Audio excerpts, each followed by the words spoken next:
Kabajamtootaaf jaallatamtoota hordoftoota maatii YouTube chaanalii Dirree Barnootaa akkam jirtan nagaa keessanii. Kuman yeroo hundumaa isiniif hawwu nagaan nabinaa nagaa qabaadha. Kun tuutoriyaalii koorsii Jeneraal Saayikoolojii irratti afaan Oromootiin isiniif kennamudha. Tuutoriyaalii keenya kanaan ammoo kan wajjin ilaallu Chapter 3 koorsii Jeneraal Saayikoolojiiti. Learning and the Theories of Learning toopikii jedhu wajjin ilaalla.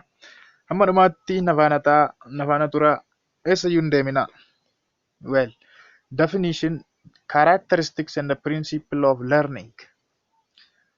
Definitionii isaarraa immoo kan learning maalidha? Learning is relatively permanent change in behavior occurring as a result of experience or practice. Learning yookaan barumsa yommuu jennu amalli keenya relatively permanent yookaan haalatti fufaa ta'een amalli keenya yommuu jijjiiramu jechuu keenya. Sababii maaliitirraan? Sababii experience, sababii muuxannoo fi practice, sababii waan hojjennu tokkootiin amalli keenya kan jijjiiramu jechuudha learning yommuu jennu. Learning yommuu jennu relatively permanent change, amalli keenya egaa yeroo dhalannu irraa eegalee jijjiirama hamma guyyaa duunuutti jijjiiramaa dhufa jechuudha amalli keenya kun. Sababii maalirraa kan ka'e? Muuxannoo fi mudannoo guyyaa guyyaatti nu mudatan irraa kan ka'e. Isatu learning jedhama. Learningiin amala isaatiin permanentidha. Permanentidha yommuu jennu relativilyidha garuu. Permanentidhas yommuu jennu relatively ishee jettu kanas hin irraanfatina. Permanentidha yommuu jennu haala dhaabbataa ta'een itti fufa jechuudha. Haala dhaabbataa ta'een jijjiirama amalli keenya jechuu keenya. The above definition emphasizes four attributes of learning. Egaa attributiiwwan amaloota sadiin kana qaba, arfan kana qaba jechuudha learningiin. Inni jalqabaa change in behavior. Jijjiirama amalaati learningiin. Amalama keenyatti jijjiirama. This change in behavior is relatively permanent. Attributii afur argina jechuudha. Inni tokko change in behavior'idha. Inni lammataa permanentidha. Change in behavior'iin kun yookaan jijjiiramni amalaa kun itti fufaadha jechuudha. Amma jijjiiramee borii kan namatti mini itti fufaadha. This change in behavior is because of experience or practice. Jijjiiramni kun ammoo kan inni dhufu jechuudha experience irraa, muuxannoo irraa yookaan practice wanta practice goonu irraa malee. Maaliif akkana jedhama beektu? Tarii yeroo tokko tokko namni dhukkubsatee amalli isaa jijjiiramuu danda'a. Inni kun egaa permanentii mini jechuudha. Yoo fayyee amala isaa duraanitti deebi'uu danda'a. Machaa'ee intoxicated ta'ee alkoolii dhugee namni amalli isaa geeddaramuu danda'a, jijjiiramuu danda'a. Isa sanaan learningiin jennu jechuudha. Sababni isaas experience irraa miti amalli isaa kan jijjiirame sababii machaa'eef yookiin sababii dhukkubsateef. Gaafa kaa machiinsaa irraa deeme amalli isaa iddoo sanatti deebi'uu danda'a. Yeroodhaaf tura jechuudha. Permanentii miti. Namni yoo machaa'ee yookaan dhukkubsatee yoo amalli isaa jijjiirame. Kanaaf jijjiiramni amalaa kun kan nuuf experienceidhaan yookiin practiceidhaan ta'uu qaba malee sababa biraatiin ta'uu hin qabu. Learning is not directly observable but manifests in the activities of the individual. Learningiin yookaan barumsi kan hin mul'annedha. Directly hin arginu. Indirectly argina malee directly hin mul'atu. Fakkeenyaaf nama tokko kun piroofeesara jechuudha. Yommuu inni barsiisu hojii isaarraa, aktivitii isaarraa jechuudha. Yommuu inni barsiisu fa'aa, yommuu waan adda addaa hojjetu, wanta isa ibsu yommuu hojjetu beektu malee hin beektan akkatti ilaaltanii. Nama barsiisaadha immoo jechuudha. Fakkeenyaaf mana barumsaatti gaawonii uffatee mana barumsaatti yommuu argitan kuni barsiisaadha jettu malee directly hin mul'atu learningiin. Fakkeenyaaf barsiisuma sana osoo karaa irratti argitanii barsiisaa ta'uu isaa shakkitu yookaan nama biraati jettu. Gaawonuma iyyuu uffateetu jiraata jechuudha. Sababni isaas iddoon inni jiru mana barumsaa miti waan ta'eef. Kanaaf barumsi directly waan mul'atu miti learningiin activity namichaa keessaan mul'ata. Wanta namichi hojjetu keessaa mul'ata. Well, kun egaa characteristics isaa dabalateetti kan laaluuf jennu characteristics learningiiti. Learning is continuous modification of behavior throughout life. Learningiin amali namaa kun yommuu modification of the behavior yommuu jennu amalli namaa hin jijjiirama yookaan hin fooyya'a barumsaan jechuudha. Garamitti fooyya'aa yoo jennu gara hamaatti ta'uu danda'a. Gara gaariitti ta'uu danda'a. Garuu throughout the life bara jireenya isaa guutuu amalli namaa tokko hin geeddarama sababii barnoota irraa kan ka'e. Gara gaariitti ta'uu danda'a, gara hamaatti ta'uu danda'a, garuu hin jijjiirama bakka. Modify ta'a yommuu jennu hin fooyya'a gara gaariitti gara hamaattis ta'uu mala. Learning is pervasive yommuu jennu it reaches into all aspects of human life. Jireenya namaa hundumaa tuqa learning. Barumsi yookaan learning human life jireenya namaa hundumaa tuqa. Pervasive yommuu jennu hunda kan tuqudha. Amala namaa aspects of human life. Amala keessan hundumaa kan tuqudha learning. Akkaataa itti fakkeenyaaf namaa wajjin jiraattan sooshaali. Barumsi maal godhaa? Affect godhaa. Emotionally akkamitti akka yaaddan sammuun keessan intellectually dandeettii sammuu keessanii hundumaa maal godhaa? Kan of keessatti qabateedha learning. Kanneen hundumaa involve kan godheedha jechuudha. Fakkeenyaaf egaa nama waliin socially, emotionally, intellectually akkuma jenne learning tuqaa. Learning is often changing the organization of experience. Learning maal jechuudha? Experienceewwan keenya muuxannoon nuti environment irra guyyaa guyyaatti kuufannu sun bakka tokkotti walitti kuufamee maal ta'a? Learning ta'a jechuudha. Muuxannoon sun ammoo hin jijjiirama egaa. Guddachaa, bal'achaa maal ta'a dhufa sababii barumsaatirra. Barumsaa yookaan learning yommuu jennu egaa formaalii ta'uu danda'a, informaalii ta'uu danda'a. Ishee kana hin dagatina. Learning is responsive to incentive yommuu jennu wanta akka barannuuf nu kakaasutu jira jechuudha. Wanta motivate nu godhutu jira akka barannuuf waan nu kakaasutu jira. Sababii sanarraa kan ka'edha kan baran. Faaktarii jalatti ilaalla beese. Factors influencing learning jalatti kan laallu ta'a. Incentive isheen jennu kun motivii jechuudha wal qabatti jechuudha. Learning is in active process, an active process. Activeidha malee positive passive miti learning. Activeidha barbaannee baranna. Voluntarily barannaa jechuudha. Learning is purposeful. Purpose tokkoof kaayyoo wayiitiif kan barannu. Learning depends on maturation, motivation and practice. Learning kan irratti hundaa'u tokko maturation irratti, bilchina irratti. Kana jechuun daa'imni xiqqoon tokkoo fi namni ga'eessi tokko wal qixamanii kan baratanii akkasumas namni ga'eessi tokko dargaggeessi tokkoo fi namni jaare umuriidhaan deeme tokko wal qixamanii kan isaan actively barachuu danda'an jechuudha. Kanaaf bilchina irratti hundaa'a. Motivation irratti hundaa'a. Faaktarsii jalatti ilaalla. Wanti motivated nama godhu yoo jiraate namni hin barata, sirriitti barata. Akka barattu wanti si kakaasu incentiveewwan yommuu jiraatan jechuudha. Hin baratta. Yommuu ammoo akka ati hin baranneef wanti si rakkisan yommuu jiraatan hin barattu ta'a. Kanaaf isaan kanarratti hundaa'a multifacetedidha. Egaa akkuma jenne pervasiveidha. Iddoo hundumaa tuqa. Jireenya namaa hundumaa jijjiira learning. Principles of learning. Namni yoo maal ta'e yookaan immoo haala akkamii keessatti akka gaariitti barata yookaan akka gaariitti hin baratu. When individuals learn best. Namni tokko akka gaariitti kan inni baratu tokko when they are physically, mentally and emotionally ready. Physically yommuu ga'aa ta'e, mentally, emotionally yommuu ga'aa ta'edha. Kana jechuun physically yommuu jennu yommuu guddate jechuudha qaamaan. Yookaan immoo namni dulloomaanis ka'a, namni umuriidhaan jaares tarii sirriitti barachuu dhiisuu danda'a. Kanaaf physically ready yommuu ta'e barachuudhaaf yommuu ga'aa ta'e jechuudha. Mentally sammuun isaa yommuu bilchaate yeroo isaanii namni sirriitti kan barachuu danda'u. When they have meaningful practice and exercise. Kana jechuun ammoo wanta theoryidhaan barannulla practice yommuu goonu, exercise yommuu goonu sirriitti baranna waan tokko. Fakkeenyaaf namni tokko waa'ee xiyyaaraa qaamota xiyyaaraa sin barsiisuuf tiyooriidha sin barsiisuuf iddoo xiyyaarri jiru sin geessee piraaktiisiidhaan sinitti argisiisaa. Ofiima keessan immoo eksarsaayis gochaa yommuu barattan sirriitti barattu. Individuals learn best when it is accompanied by pleasant or satisfying feeling.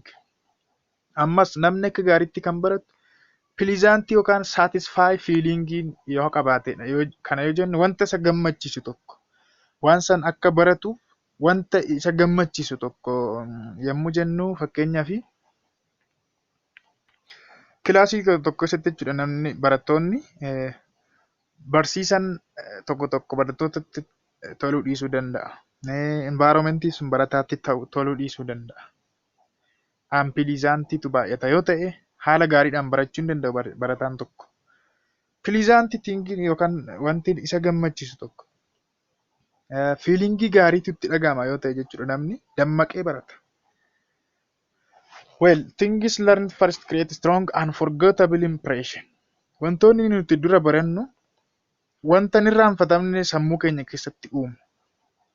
Sababni isaas maal jedhamee yaadama yeroo sana sammuun keenya fireeshii ture waan ta'eef jechuudha.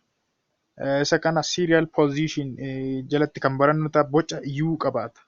Boca U qabaata. Just wanti nuti jalqabatti barannu toora kana wanti jiru jechuudha. Sammuu keenya keessatti waan hin irraanfatamne uuma. Sababni isaas yeroo duraa sana sammuun keenya fireeshii ture. Hir'achaa adeema jechuudha. Gidduu keessa fakkeenyaaf listii nama 50 osoo isinitti fidanii warra jalqaba dubbistan sana hin irraanfattan. Sababni isaas listii sanaaf yookaan maqaa namootaa sanaaf sammuun keessa fireeshii ture waan ta'eef toora kana warra gidduu keessa jiran ammoo irraanfachaa deemtu. Inni kun serial position jalatti kan laallu ta'a. Things most recently learned are best remembered. Wantoonni nuti reefu wanti baranne salphaatti yaadanna. Waan reefu baranne salphaatti yaadanna. Inni suni unforgettabilidha. Inni irraanfatamu keessa keenyatti seebii ta'ee tura. Reefu wanti baranne immoo dhiyeenya wanti baranne salphumatti yaadanna. Fakkeenyaaf serial positionii keessatti naannoo kana jechuudha gara dhumaarra listiin sin dubbistan Tolaa Tolosaa faanti Caaltuu faanti warri dhumarra dubbistan 50 47ffaa 8ffaa 9ffaa jechuudha 50 keessa salphaatti yaadattu jara sana sababni isaas rizensiidha waan ta'eef rizensiidha reefu yookaan dhiyeenya dubbistan waan ta'eef jechuudha. Well, the principle of intensity implies that a student will learn more from the real thing than from substitute. Intensity principle of intensity kuni maal jedha? Barattoonni caalatti kan isaan baratan substitute irra isuma wantuma dhugaarraa utuu baratanii sirritti baratu jedha. Kana jechuun akka sila jennu barsiisan tokko paartii xiyyaaraa tiyooriidhaan isin barsiisuuf yookaan immoo fakkiidhaan isin barsiisuuf akka substitute fudhannu fakkii sana yookaan immoo kaartooniidhaan fakkii kaasee yookaan white board irratti ta'uu danda'a. Substituteidhaan isin barsiisuurra qaamuma sana qaamaan achi isin geesse real thing bakka xiyyaara sana yoo xiyyaaruma sana isinitti argisiisaa immoo barattan sirritti barattudha. Kun principle of intensity kan jennuunidha. Some abilities and skills that may help individuals to learn. Namoonni tokko dandeettii daddafanii waa barachuu qabu. Namoonni tokko immoo suuta waa baratu giddu galeessi jira. Kan dafee hin galleef jira egaa ability uumamumaan jechuudha. Individually adda adda jechuudha. Ability adda addaa qaba namni waa barachuudhaaf. Well,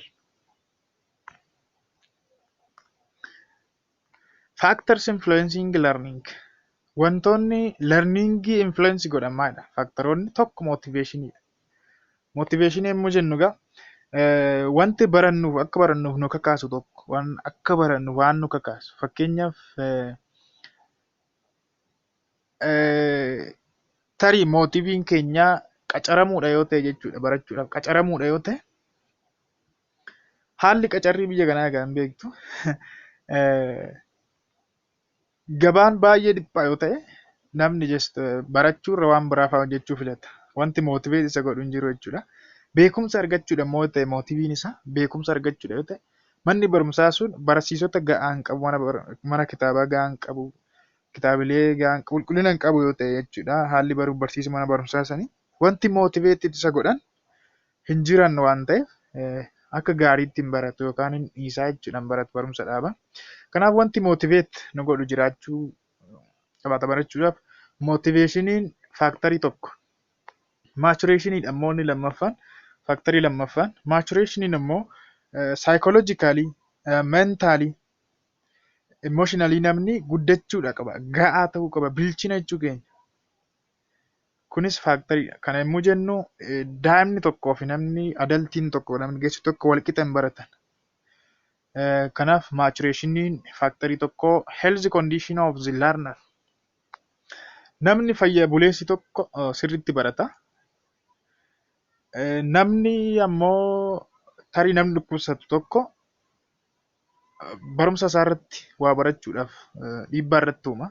Kanaaf fayyaan illee murteessaadha jechuudha. Motiveeshinii maachuraashinii cinaatti fayyaan murteessaadha. Psychological well-being of the learner. Namni tokko tokko fakkeenya barbaadeema jechuudha kan baratu jira. Inni sun sirriitti barata. Fedhii malee yookaan namni isa dhiibee maatiin isa dhiibanii maal ijoollee tokko tokko yommuu argitan psychologically ready miti barachuudhaaf fedhii hin qabanii yeroo isaan sirriitti hin baratan. Kanaaf psychological well-beingin illee barbaachisaadha jechuudha. Yookaan ammoo psychological well-being yommuu jennu bal'isnee yaaduu dandeenya. Tarii sammuun nama sanaayyuu akkami barachuudhaaf sammuun namaa daninnatiin yookaan fayyummaan isaa akkami waan jennullee ilaalcha keessa galchuu hin dandeenya. Good learning conditions haalonni illee murteessuudha barachuudhaaf. Yommuu haalli sii mijate sirriitti baratta. Yommuu haalli mijaawaan hin jirre immoo barachuu dhiisuu dandeessa. Haala gaariin barachuu dhiisuu dandeessa. Background experience yommuu jennu namoonni tokko tokko mata duree barachuuf jiran sana kilaasii keessatti fakkeenyaaf mata duree reefu barachuuf jiran sana kanaan dura xiqqoo muuxannoo isaa qabu, ekspiriyaansii qabu. Kanaaf mata dureen sun haaraatti hin ta'u sirriitti baratu. Namoonni immoo waa'ee mata duree sanaa hin beekne kana dura homaa hin beekne sirriitti barachuu dhiisuu danda'u. Kanaaf background experiencein illee faaktarii tokko. Length of working period yommuu jennu yeroo barannu sana fakkeenyaaf barsiisan tokko sabjektii tokko jechuudha koorsii tokko walitti aansee sa'aatii 4 barsiisuurra sa'aatii 2 yookaan tokko walakkaa fa'aa yoo barsiise sirriitti barachuu danda'u barataan jedhama. Akkas natti fakkaata miti. Garuu walitti aansee sa'aatii dheeraa gaafa barsiisu nuffuu danda'u barattoonni san keessa sirriitti barachuu dhiisuu danda'u jechuudha warra gara booddaa keessattuu. Kanaaf length of working periodiin illee murteessaadha. Tokko inni biraa immoo massed and distributed learning. Kana jechuun ammoo massed yommuu qo'annu gidduudhaan boqonnaa fudhachaa qo'achuudha. Walitti aansinee yeroo dheeraa dubbisuurraa gidduu gidduutti egaa namatti hundaa'atti dependis baay'ee. Kanaaf gidduutti boqonnaa fudhachaa dubbisuu nu gaafata. Distributed learning ammoo just subjectii tokko walitti aansine sa'aatii 6 dubbisuurra sa'aatii 6 keessa subjectii 2 yookaan 3 yoo dubbisne gaariidha. Distributed goone yookaan qoqqoonnee yoo dubbisuu jechuudha. Kanaaf kunniin walumaa galatti egaa factors influencing learningidha. Well,